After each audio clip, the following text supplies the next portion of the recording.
आप देख रहे हैं जी न्यूज और इस समय हम आपको दिखा रहे हैं हमारा विशेष कार्यक्रम गुजरात पर एक ताजा ओपिनियन पोल। आइए अब नजर डालते हैं कि कुछ दिन पहले एक और ओपिनियन पोल हमने किया था 14 नवंबर को। उसके परिणाम क्या रहे और इस नए ताजे ओपिनियन पोल के परिणाम क्या हैं। 14 नवंबर को की ओपिनियन पोल में बीजेपी को 90 से 100 के बीच में सीटें मिल रही थी। अब ओपिनियन पोल दिखाता है कि 5 दिसंबर को जो ओपिनियन पोल किया गया उसमें 91 से 99 के बीच में सीटें मिलती दिखाई पड़ती हैं। बीजेपी की तकरीबन पहले जैसी ही स्थिति।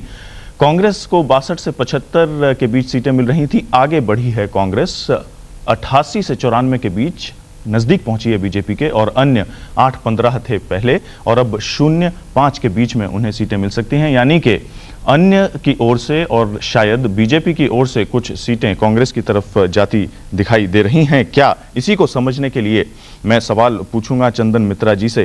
कांग्रेस क्या दिखाई दे रही है आगे बढ़ते हुए, या फिर बीजेपी जो मोमेंटम था उसको और ऊपर नहीं बढ़ा पा रही है? देखिए, इस ओपिनियन पोल के मुताबिक बीजेपी तो यथास्थिति बनाई हुई है।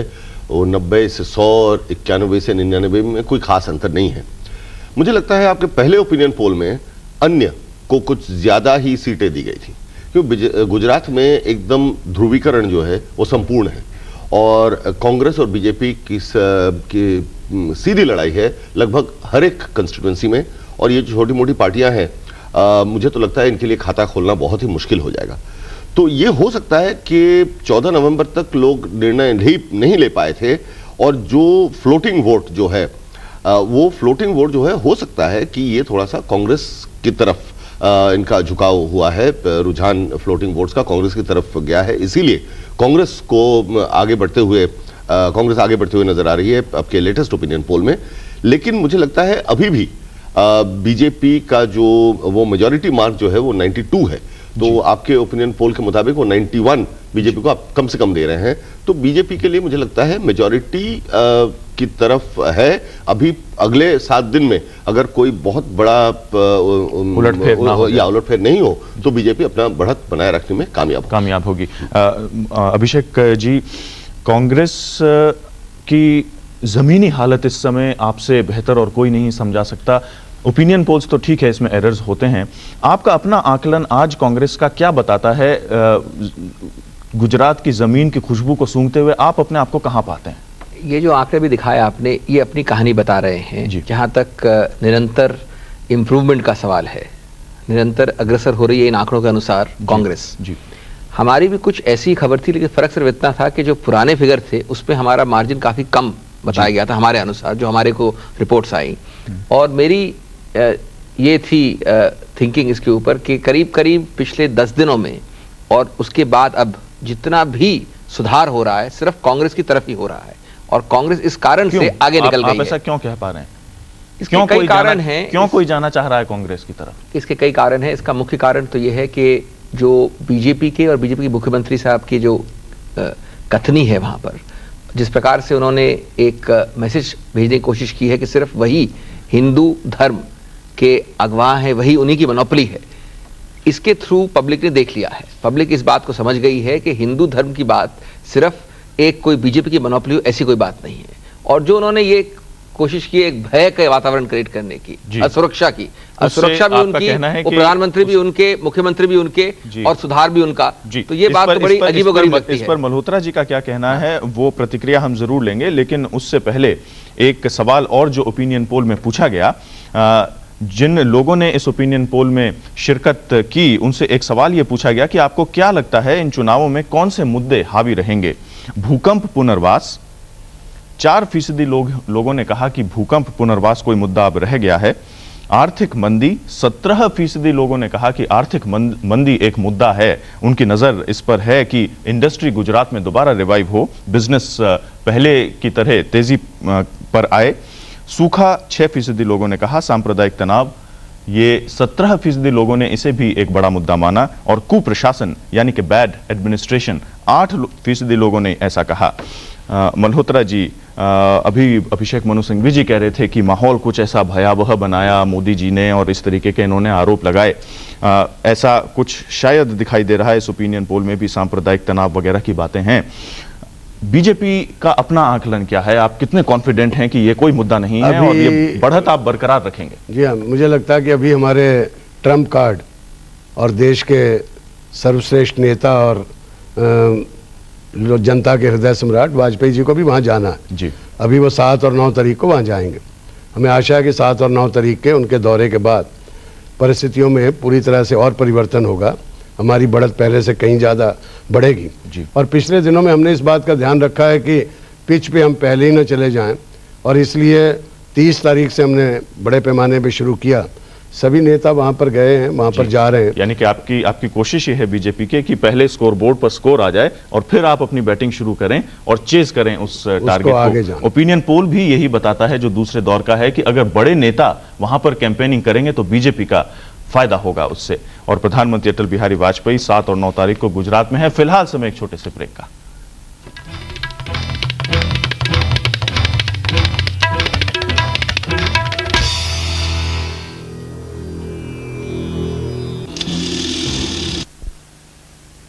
जी न्यूज़ पर हमारे इस विशेष कार्यक्रम में आपका फिर स्वागत है और हमारे स्टूडियोज में आज चर्चा हो रही है ताज़े ओपिनियन पोल पर जो गुजरात में किया गया और उसमें जो सवालों के जवाब मिले हैं। एक और सवाल गुजरात के लोगों से इस ओपिनियन पोल में यह पूछा गया कि नरेंद्र मोदी के मुख्यमंत्री बनने के बाद राज्य में बीजेपी की स्थिति कैसी हुई। 20% लोगों ने कहा कि स्थिति बीजेपी की नरेंद्र मोदी के बाद बिगड़ी। 29% लोगों ने लेकिन यह कहा कि स्थिति सुधरी है पार्टी की। 27% लोगों ने कहा कि पहले जैसी ही है बीजेपी, नरेंद्र मोदी से पहले जैसी थी केशुभाई पटेल के समय में। और 24% लोगों ने कहा कि उन्हें इस बारे में कोई खास जानकारी नहीं है। और इस नतीजे पर एक रिएक्शन लेते हैं सीधे अहमदाबाद से। हमारे साथ मौजूद हैं बीजेपी के नेता रामदास अग्रवाल। रामदास जी, मियां मुशर्रफ की बातें और आतंकवाद की बातें ही क्या भारतीय जनता पार्टी को बढ़त दिलाए हुए है अभी भी गुजरात में? आप जो कह रहे हैं, भारतीय जनता पार्टी ने, जहां तक गौरव यात्रा का सवाल है, बहुत लंबी यात्रा पूरी की है और उसमें गुजरात के लाखों लोगों ने शामिल होकर मोदी को अपना वरदान दिया है, आशीर्वाद दिया है। इसलिए केवल मियां मुशर्रफ हमारा सब्जेक्ट नहीं है, गुजरात की तरक्की और गुजरात की उन्नति हमारा विषय रहा है जी। और रामदास जी, क्या गुजरात की जनता को समझा पा रहे हैं कि क्या क्या विकास के काम किए हैं? क्योंकि दूसरा पक्ष कांग्रेस स्थानीय मुद्दों को ज्यादा उठाती हुई दिखाई पड़ती है। क्योंकि कांग्रेस जो मुद्दा आम जनता में बन चुका है पिछले 27 फरवरी गोधरा के बाद, उसको फेस करने में असमर्थ है, इसलिए वह स्थानीय मुद्दे उठाकर लोगों का ध्यान बांटने का प्रयास कर रही है। और भारतीय जनता पार्टी रामदास जी, आपसे चर्चा जारी रहेगी। हमारे साथ यहाँ स्टूडियो में मौजूद हैं चंदन मित्रा जी। चंदन जी, आपको क्या लगता है लोकल इश्यूज और नेशनल इश्यूज ये अपने आप हर चुनाव में एक मुद्दा और विश्लेषण का एक पॉइंट बन जाता है? बीजेपी, नरेंद्र मोदी दिखाई दे रहे हैं आतंकवाद और बड़ी बड़ी बातें करते हुए, और लोकल इश्यूज को कांग्रेस उठाती हुई दिखाई दे रही है। क्या इससे कुछ समीकरण बनते बिगड़ते नजर आ रहे हैं? देखिए, मेरा तो मानना यह है कि अगर गोधरा और गोधरा के बाद जो घटनाएं घटी, अगर ऐसे ये घटनाएं नहीं घटती तो बीजेपी के लिए गुजरात को बचाना बहुत ही मुश्किल होता। क्योंकि और ये बीजेपी का केंद्रीय नेतृत्व ने इस बात को समझा और इसीलिए केशुभाई को हटाकर नरेंद्र मोदी को वहां भेजा गया कि स्थिति को संभालें। फिर भी पिछले जो कुछ चुनाव हुए, उपचुनाव हुए, नरेंद्र मोदी के खुद का जो चुनाव हुआ और पंचायत जिला परिषद के जो चुनाव हुए, उसमें कांग्रेस काफी अच्छे परिणाम कांग्रेस के निकले। तो बीजेपी के लिए बहुत मुश्किल होता। तो इसीलिए ये तो स्वाभाविक है कि बीजेपी इस समय गोधरा और उससे जुड़ी हुई घटनाएं, अक्षरधाम, सुरक्षा की जो भावना है उसको बीजेपी उछालेगी। रामदास अग्रवाल ने जो कहा, एक तरीके से बात सही है कि कांग्रेस का इतना कोई सशक्त जवाब नहीं है इन मुद्दों पर, तो कांग्रेस बिजली, पानी, प्रशासन, कुप्रशासन, बाकी चीजों को उठाएगी। ये तो स्वाभाविक है। मैं समझता हूँ लेजिटिमेट राजनीतिक टैक्टिक है जी। और स्टूडियो में चर्चा जारी रहेगी। अभिषेक मनु सिंघवी और वीके मल्होत्रा जी भी हमारे साथ मौजूद हैं, लेकिन फिलहाल लेते हैं एक छोटा सा ब्रेक।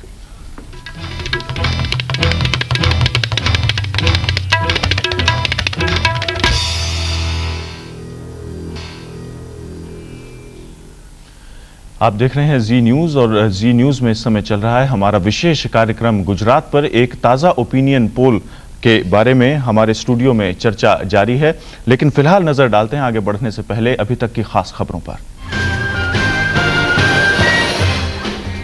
गुजरात चुनाव में बीजेपी की बढ़त बरकरार, मगर कांग्रेस की हालत भी सुधरी। जी न्यूज तालीम ओपिनियन पोल का खुलासा। पेट्रो कंपनियों के डिसइन्वेस्टमेंट को लेकर विवाद सुलझा, समझौते की घोषणा संसद में।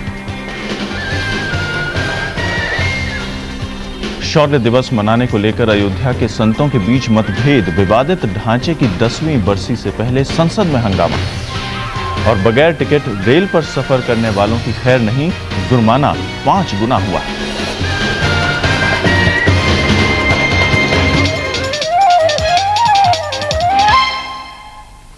गुजरात में किए गए नए ओपिनियन पोल में एक सवाल लोगों से यह पूछा गया कि उनके पसंदीदा चीफ मिनिस्टर, मुख्यमंत्री कौन होंगे, किन्हें वो मुख्यमंत्री की गद्दी पर देखना चाहते हैं। 37% लोगों ने कहा कि वो नरेंद्र मोदी को ही मुख्यमंत्री बना रहना देखना चाहते हैं। शंकर सिंह वघेला मोदी के काफी नजदीक आते हुए दिखाई पड़ते हैं। 34% लोग उन्हें चाहते हैं कि वो मुख्यमंत्री बने। केशुभाई पटेल, अमर सिंह चौधरी दौड़ में काफी पीछे हैं। अभिषेक मनु सिंघवी जी, वाघेला जी के परफॉर्मेंस से कितने खुश नाखुश हैं आप? ये वापस आंकड़े देख रहे हैं, अगर इन आंकड़ों को माना जाए, इनको देखा जाए जैसे हैं, तो भी कुछ फर्क नहीं है दोनों में, इन आंकड़ों के अनुसार भी। लेकिन मैं कुछ कहना चाहूंगा जो चंदन ने कहा उसके ऊपर टिप्पणी करना चाहूंगा। अगर आप थोड़े तथ्य देखें, सितंबर 2001 में गुजरात में इलेक्शंस हुए, चुनाव हुए, कांग्रेस ने उनको स्वीप किया। फरवरी में कुछ चुनाव हुए, वो भी कांग्रेस जीती। फिर गोधरा हुआ, गोधरा के तुरंत बाद मोदी जी ने मौका पाकर अपनी असेंबली भंग करने की घोषणा कर दी। उसके बाद तब से लेके अभी कुछ दिनों तक हर बार हर मौके पे गोधरा के वाक्य उन्होंने कहे, और उसके अलावा और कई गलत वाक्य कहे, उनका मैं अभी खुलासा नहीं करूंगा। लेकिन उनका कहना है कि मैनिफेस्टो में कांग्रेस ने गोधरा की बात कही तो वो रिएक्ट तो करेंगे ही। प्रधानमंत्री साहब ने कहा कि गोधरा नहीं होना चाहिए चुनाव मुद्दा। मैनिफेस्टो में लिख जरूर दिया, लेकिन मैनिफेस्टो के पहले और मैनिफेस्टो के बाद गोधरा का साफ मुद्दा का बार बार डिस्कशन करना किया है तो सिर्फ नरेंद्र मोदी जी ने किया है। आज की बात बता रहा हूं मैं आपको, गुजरात में, और हमने उसके लिए औपचारिक रूप से, लिखित रूप से चुनाव आयोग को कंप्लेंट भी की है। आज जी गुजरात में बड़े बड़े इश्तिहार, बैनर्स, पोस्टर्स लगे हैं जिसमें कि बर्निंग ट्रेन का चित्रण किया गया है जी। बच्चे और औरतें बर्निंग दिखाई गई हैं, सिर्फ इतना दिखाया गया है। ये चित्र कहां से आया, किसने चिपकाए? ये सब पोस्टर लगे हैं, सब बीजेपी, और नीचे लिखा है बीजेपी को वोट दें, बीजेपी को वोट दें। और फिर कहते हैं आप कि गुजरात में गोधरा मुद्दा नहीं करते हैं डिस्कस।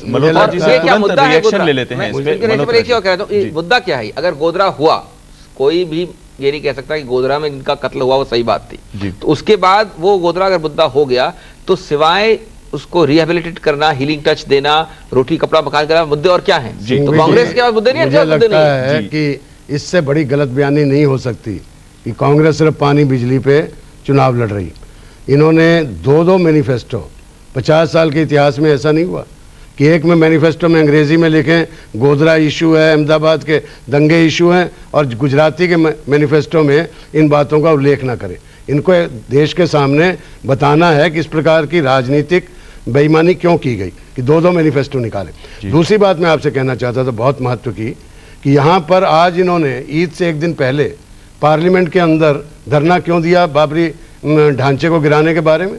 कल ईद है, देश में आग लगाने का काम किया जा रहा है, बाबरी ढांचे को याद कर रहे हैं 10 साल बाद भी, और हमसे कह रहे हैं कि गोधरा में जहाँ की 60 लोग, निर्दोष लोग जला के मार डाले गए, और जिसमें कांग्रेस के काउंसलर भी शामिल थे जलाने वालों में, उनको आप जिक्र ही मत करिए और उसका वहां उल्लेख नहीं होना चाहिए। जी मल्होत्रा जी, हमारे साथ रामदास अग्रवाल भी मौजूद हैं अहमदाबाद में। रामदास जी, यहाँ पर अभिषेक मनु सिंघवी जी ने भी कहा कि गुजरात में इस तरीके के चित्र चिपकाए जा रहे हैं, ऐसे पोस्टर्स हैं जिसमें गोधरा की जलती हुई ट्रेन दिखाई गई है, और बाकी भी कई इस तरीके के दृश्य जगह जगह दीवारों पर उमड़ आए हैं। गुजरात की वस्तु स्थिति क्या है? क्या ये वाकई में ऐसा हो रहा है और आपकी सरकार है ऐसा क्यों होने दे रहे हैं? क्या जलती हुई ट्रेन की घटना झूठी है? क्या ट्रेन जलाई नहीं गई थी? और अगर कोई इलेक्शन कमीशन ने कहा था कि इस तरीके के सिंबल्स और इस तरीके के इंडिकेटर्स नहीं यूज होने चाहिए चुनाव के दौरान। इलेक्शन कमीशन ने इलेक्शन कमीशन ने अगर उचित समझा उन्होंने उसको हटा दिया, लेकिन जो घटनाएं सत्य हैं उनसे आंख मूंदने का कोई मतलब नहीं होता। कांग्रेस आज उन मुद्दों से आंख मूंदकर अपने आप को बचाव की मुद्रा में आ रही है, क्योंकि गोधरा के मामले में वो स्वयं एक बहुत बड़ी अपराधी के रूप में गुजरात की जनता में खड़ी है। जी चंदन जी, गोधरा के आसपास ही सारी बातें होती हुई नजर आ रही हैं। दोनों पार्टीज क्लेम करती हैं कि हम इसको नहीं छू रहे, वो उसको छू रहे हैं, तो हमको रिएक्ट करना ही पड़ रहा है। गुजरात के जो ये चुनाव होंगे, गोधरा से कितने दूर या गोधरा के कितने पास होंगे? देखिए, ले देखिए, गोधरा तो इशू बन गया है। अब वो कहने को तो सभी कह रहे हैं कि नहीं बनना चाहिए, प्रधानमंत्री ने कहा, फिर इलेक्शन कमीशन ने भी कुछ कहा, कुछ हिदायत दी, लेकिन ले देखिए गोधरा एक बहुत बड़ा इशू है जहां तक प्रचार का मामला है। कांग्रेस बीजेपी दोनों की तरफ से गोधरा को इशू बनाया गया है। लेकिन मैं एक और बात कहना चाहूंगा कि हालांकि आपकी ओपिनियन पोल के मुताबिक नरेंद्र मोदी और शंकर सिंह वाघेला में अंतर कम ही है पसंद के मामले में, मुझे एक बात और ऐसा लग रहा है कि गुजरात का चुनाव एक तरीके से नरेंद्र मोदी पर जनमत संग्रह या रेफरेंडम बनता जा रहा है, क्योंकि उन्हीं के इर्द गिर्द और उनका लिंक जो है वो गोधरा के साथ है, क्योंकि उन्होंने शुरू में गोधरा को बहुत उछाला था। तो गोधरा नरेंद्र मोदी मिलके एक इशू है, कुछ लोग उनके पक्ष में हैं, कुछ विपक्ष में हैं, तो इसीलिए बाकी इश्यूज थोड़ा से हट गए हैं और गोधरा और नरेंद्र मोदी के इर्द गिर्द एक रेफरेंडम की तरह बनता जा रहा है इलेक्शन। जी, और रामदास जी से भी पूछते हैं कि क्या वाकई वहां पर भी बीजेपी इकाई यही महसूस कर रही है कि गोधरा और नरेंद्र मोदी के इर्द गिर्द ही सब कुछ हो रहा है बीजेपी के लिए? हमें एक बात बहुत साफ समझ लेनी चाहिए कि जब से गोधरा का कांड हुआ 27 फरवरी 2002 से, उसके बाद चुनाव की संध्या से पहले तक सारे विश्व में, सारे देश में, प्रदेश में गोधरा की चर्चा पूरे प्रचार माध्यमों से सब पार्टियां अपने अपने तरीके से गोधरा को विषय बनाकर बैठी थी। और आज स्थिति ये हो गई है कि कोई पॉलिटिकल पार्टी गोधरा को इशू माने या न माने, लेकिन गुजरात की जनता के बीच में ये इशू वर्तमान है, मौजूद है, और इस बार गुजरात की जनता गोधरा के निर्णय के आधार पर ही सारी बातें करने वाली है चुनाव में। इससे कोई इनकार करता है तो वो केवल अपनी मुंह छुपाने की बात करता है, वास्तविकता से आंख मूंदने की कोशिश कर रहा है। और मैं मानता हूं रामदास जी, इतने स्पष्ट शब्दों में हमें ये जानकारी देने के लिए बहुत बहुत शुक्रिया। फिलहाल एक छोटा सा ब्रेक, ये चर्चा जारी रहेगी।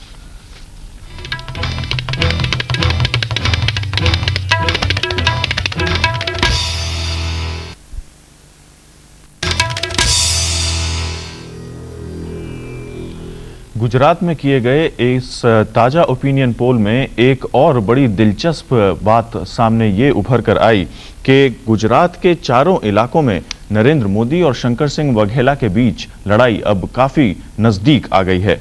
सौराष्ट्र के इलाके में 44% लोग नरेंद्र मोदी को मुख्यमंत्री बनता हुआ देखना चाहते हैं। शंकर सिंह वाघेला के पीछे 30% लोग खड़े हुए दिखाई पड़ते हैं।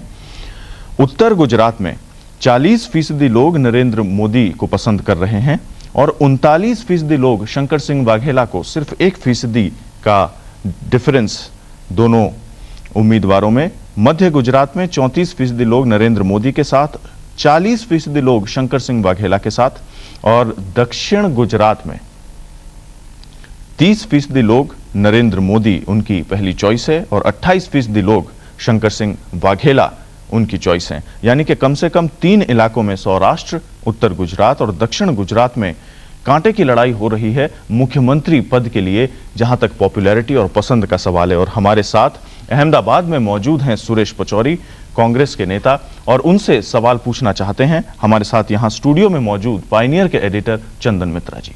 चंदन पचौरी जी, ये कहा जा रहा है कि गुजरात में कांग्रेस जो है वो बीजेपी की बी टीम बन गई है, वो भी सॉफ्ट हिंदुत्व, नरम हिंदुत्व की लाइन दे रही है। अब सोनिया जी अपने कैंपेन शुरू करती हैं तो मंदिर से करती हैं। आपने नरेंद्र मोदी के खिलाफ जिस उम्मीदवार को लड़ाया वो कहते हैं कि नरेंद्र मोदी असली हिंदुत्व के ध्वजाधारी नहीं है। तो ये आपको लगता नहीं है कि इससे कांग्रेस के जो पारंपरिक वोटर हैं उनके मन में कुछ भ्रम पैदा होने के खतरा है, या अल्पसंख्यक समुदाय जो कि कांग्रेस को लगभग समर्थन कर रही है, उनके मन में भी कुछ भ्रम पैदा हो सकता है? देखिए, पहले तो मैं ये स्पष्ट करना चाहूँ कि श्रीमती सोनिया गांधी जी ने अपना जो चुनाव अभियान का प्रारंभ किया है वो अंबाजी माता के यहाँ से नहीं किया है, बल्कि वो दाता असेंबली कॉन्स्टिट्यूंसी से किया है। दर्शन मात्र करने वो गई थी, और यही परंपरा श्रीमती इंदिरा गांधी जी ने भी जब गुजरात में चुनाव अभियान प्रारंभ किया था तो अपनाई थी। तो ये कोई ऐसी बात नहीं है कि किसी की नकल हो रही हो या किसी राजनीतिक पार्टी की बी टीम बनने की बात है। अब बात आती है कि नरेंद्र मोदी सरकार की स्थिति क्या है। आपने अपने खुद सर्वे रिपोर्ट में बताया है कि जो भारतीय जनता पार्टी है नरेंद्र मोदी के नेतृत्व में, उसमें डिटेरियोरेशन हुआ है। फर्स्ट राउंड में आपने 18.2 उसमें बताया था, और सेकेंड राउंड में वो डिटेरियोरेशन बढ़ा है 20.2। इसका मतलब ये है कि दिन प्रतिदिन उनका ग्राफ गिरता जा रहा है। प्रश्न असली ये होता है कि इस चुनाव में मुद्दे क्या हैं। इस चुनाव में मुद्दे गुजरात की आर्थिक स्थिति है। यदि आप अपने खुद के आंकड़े देखें तो उसमें पाएंगे कि जो आर्थिक स्थिति की बदहाली हुई है गुजरात की, उसमें लगभग 60% लोगों ने इस बारे में चिंता व्यक्त की है। करप्शन इन गवर्नमेंट, चाहे वो सेंट्रल गवर्नमेंट का हो या स्टेट गवर्नमेंट का हो, उसमें लगभग 56% लोगों ने चिंता जाहिर की है, और पुअर गवर्नेंस के बारे में 51% लोगों ने चिंता जाहिर की है। तो पुअर गवर्नेंस भी गुजरात और सेंट्रल गवर्नमेंट का है, करप्शन गवर्नमेंट भी दोनों जगह है। कई स्कैम्स हुए हैं, यहाँ कोऑपरेटिव स्कैम हुए हैं, तो वहाँ सुरेश जी इसके अलावा यहाँ पर हमारे साथ वीके मल्होत्रा जी भी हैं। उनसे जानने की ये कोशिश करते हैं कि केशु भाई पटेल और नरेंद्र मोदी जी के बीच अब कितना दोस्ताना है, और या कितने दूर हैं दोनों। हरेन पांड्या जी वाली विधानसभा सीट एलिस ब्रिज को लेकर जो तमाशा जैसा माहौल बन गया, वो अब किस हद तक सुधर गया है? पहले तो मैं ये कहूँ कि ये जो मुख्यमंत्री पद के लिए 2 नाम दिए जा रहे हैं, बघेला जी तो चुनाव ही नहीं लड़ रहे, कांग्रेस ने उनको अपना अभी तक कहा भी नहीं। और दूसरा ये है कि वो भी हमारे ही निकाले हुए व्यक्ति को कांग्रेस को चुनना पड़ा। इनके पास अपना तो कोई नेता वहां पर है ही नहीं। जी अभिषेक जी, इस चीज को लेकर बीजेपी बड़ा ताना तीर चलाती है। बात हो गई है, पुरानी बात। बघेला जी तो इस समय हो रहा वहां पर बहुत वरिष्ठ नेता हैं, कई वर्षों से उन्होंने बीजेपी छोड़ दी है। जब वो बीजेपी में थे तब भी वो आपको अच्छे और वरिष्ठ नेता पैतरों को जानते हैं, वो बीजेपी के सब पैतरों को जानते हैं। उनको तकलीफ इसी बात की है कि बीजेपी के सब जो गलत गलत काम हैं उनको सब अच्छे से वाकिफ है, और बीजेपी को उन्होंने बहुत, आपके जो आंकड़े दिखा रहे हैं कि नरेंद्र मोदी, अगर आंकड़ों को माना जाए, जबकि मैं मानता हूं कि सर्विस की तो एक अलग टिप्पणी होनी चाहिए, लेकिन आंकड़ों के अनुसार भी नरेंद्र मोदी और उनकी पर्सनल पॉपुलैरिटी दोनों एकदम केशु भाई जी के भी मिला ले। इस समय केशु भाई जी, नरेंद्र मोदी जी मिलकर चुनाव लड़ रहे हैं। सब ने नरेंद्र मोदी को अपना नेता स्वीकार किया है, और मैं इसको नहीं मानता कि अंबाजी के मंदिर में जाना केवल दर्शन के लिए गई थी। इन्होंने जो संतों की यात्रा निकाली है, जो पता नहीं कौन से कांग्रेसी संत कहां से निकले हैं, उनको लेकर के भाजपा पे ये आरोप लगाया जा रहा है कि आप राम मंदिर क्यों नहीं बनाते, आपने धोखा दिया। और यहाँ ये कह रहे हैं कि आप राम मंदिर क्यों बना रहे हैं। इस प्रकार की अभिषेक जी हमारे साथ मौजूद हैं, और कांग्रेस के ही सुरेश पचौरी जी भी हैं, और उन दोनों की प्रतिक्रियाएं सुनने के बाद एक न्यूट्रल एनालिसिस हमें मिलेगा चंदन जी की तरफ से। लेकिन फिलहाल एक छोटा सा ब्रेक।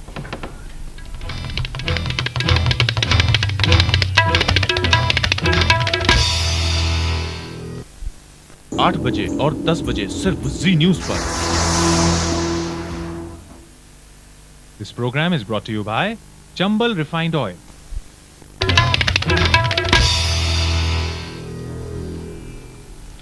जी न्यूज पर आप देख रहे हैं हमारा विशेष कार्यक्रम। गुजरात में कराया गया जी न्यूज और तालीम रिसर्च फाउंडेशन द्वारा दूसरा ओपिनियन पोल। इस ओपिनियन पोल के दौरान लोगों से एक ये भी सवाल पूछा गया कि गुजरात चुनाव में राष्ट्रीय मुद्दे क्या हावी रहेंगे। 46% लोगों ने कहा कि हां, राष्ट्रीय मुद्दे हावी रहेंगे, वो बड़े मुद्दे होंगे। 24% लोगों ने कहा नहीं। 30% लोग अपनी राय जाहिर नहीं कर पाए। इसके अलावा एक और बड़ा इंटरेस्टिंग रिएक्शन लोगों से मिला। उनका कहना था कि शंकर सिंह वघेला, अगर कांग्रेस की सरकार बनती है तो शंकर सिंह वघेला ही मुख्यमंत्री बने। 58% लोगों का ऐसा कहना था। अमर सिंह चौधरी को 11% लोग ही सपोर्ट करते हुए नजर आए, जो कि कांग्रेस के गुजरात इकाई के पहले अध्यक्ष थे। पॉपुलैरिटी उनकी थोड़ी कम हुई और वाघेला साहब काफी आगे निकल गए। हमारे साथ अहमदाबाद में मौजूद हैं सुरेश पचौरी जी। सुरेश जी, वाघेला ही क्या मुख्यमंत्री बनेंगे अगर कांग्रेस वहां जीतती है तो? देखिए, कांग्रेस की यह परंपरा रही है कि कांग्रेस के विधायक दल के नेता का जो चयन होता है, कांग्रेस के निर्वाचित विधायकों के राय मशवरा जानकर कांग्रेस की नेता श्रीमती सोनिया गांधी जी किया करती हैं। यही परंपरा हमने आसाम में, उत्तरांचल में, दिल्ली में, मध्य प्रदेश में और राजस्थान में अपनाई थी। वही परंपरा हम यहाँ गुजरात में भी अपनाएंगे। बड़ी अच्छी बात है सुरेश जी, हमें जानकारी देने के लिए शुक्रिया, हमसे बात करने के लिए शुक्रिया। हमारे साथ यहाँ मौजूद हैं चंदन मित्रा जी। चंदन जी, अभी भी कांग्रेस अपने मुख्यमंत्री पद पर किसे बिठाएगी इस चीज का खुलासा नहीं कर रही है। उसको नुकसान हो रहा है इस बात से? क्या फायदा हो रहा है बीजेपी को ये बताकर कि नरेंद्र मोदी उनके उम्मीदवार हैं मुख्यमंत्री पद के लिए? नहीं, मैं समझता हूं कि कांग्रेस वाघेला के बारे में जी मैं ये भी पूछ रहा हूं कि क्या बीजेपी को मुख्यमंत्री पद का वो बताने से फायदा भी हो रहा है क्या? नहीं, मुझे लगता है कांग्रेस ने सोच समझ के ऐसा किया, क्योंकि अगर वाघेला या चुनाव लड़ते तो बीजेपी अपनी पूरी ताकत उनको हराने के लिए लगा देती और वाघेला जी एक ही के अपने चुनाव क्षेत्र में सीमित हो जाते। लेकिन इसमें कोई संदेह नहीं है कि अगर कांग्रेस चुनाव जीतती है, जो कि मुझे अभी भी लगता है कि, और आपके ओपिनियन पोल के मुताबिक भी ऐसी स्थिति शायद ना बने, लेकिन अगर कांग्रेस चुनाव जीतती है तो मुझे कोई संदेह नहीं है कि शंकर सिंह वाघेला ही मुख्यमंत्री बनेंगे और किसी बाई इलेक्शन में से उनको जितवा के लाया जाएगा। अच्छा होता अगर कांग्रेस ने भी कैंडिडेट अनाउंस कर दिया होता, लेकिन मैं समझता हूं कि लगभग जाहिर है, जनता को यह मालूम है कि टक्कर एक तरफ नरेंद्र मोदी बीजेपी की तरफ से, दूसरी तरफ शंकर सिंह वाघेला कांग्रेस की तरफ से, टकराव इन्हीं में है और पब्लिक को ये जानकारी है। तो जो कांग्रेस को वोट देंगे वो ये समझ के देंगे कि शंकर सिंह वाघेला ही मुख्यमंत्री बनेंगे अगर कांग्रेस जीतती है तो। जी, और अभिषेक मनु संघवी जी, संक्षिप्त में बताएं, इस बार जो पोस्टर वहां चिपकाए कांग्रेस ने, उसमें प्रियंका गांधी का भी फोटो एक दो जगह नजर आया। क्या मामला है ये? प्रियंका जी कई चुनावों में देश भर में अलग अलग हिस्सों में गई हैं और वहां उन्होंने प्रचार किया है और इसमें कोई नई बात नहीं है कि वो प्रचार करें। फायदा हो रहा है प्रियंका का फोटो चिपकाने से? हमारी एक वो बहुत अहम प्रचारक हैं इन मामलों में, और अगर वो उनको परसुएट किया जाए और जाएं तो मेरे को पूरा विश्वास है कि फर्क पड़ेगा उसका। लेकिन वो अभी तक ज्यादा गई नहीं है। प्रियंका का फोटो चिपकाते नेहरू जी का हटा दिया। पहले मैनिफेस्टो में नेहरू जी का फोटो ही नहीं था, बाद में इनको यानी वो पटेल साहब को लाना था और प्रियंका को। मल्होत्रा साहब को याद होना चाहिए कि कांग्रेस पार्टी ने इस देश की जीएनपी दी है, गांधी नेहरू पटेल तीनों कांग्रेस पार्टी नहीं दी है। इसलिए ये मैं ये कहना जरूर चाहता हूँ जी कि ना नौमन तेल होगा ना Radha नाचेगी।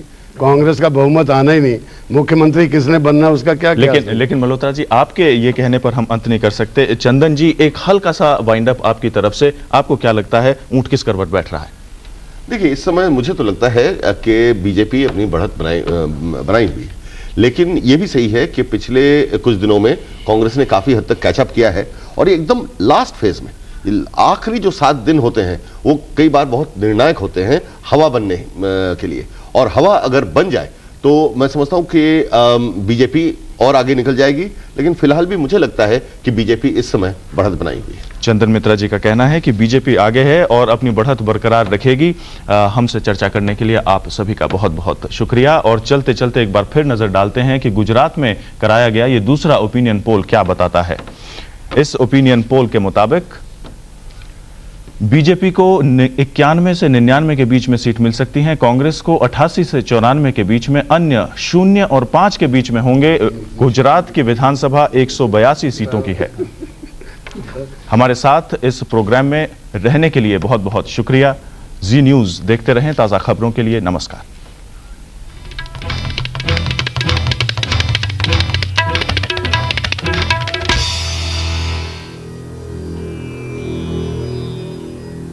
Brought to you by Liberty Footwear. सपने अब हुए अपने, and AC Black Apple Juice. कुछ भी हो सकता है, कुछ भी।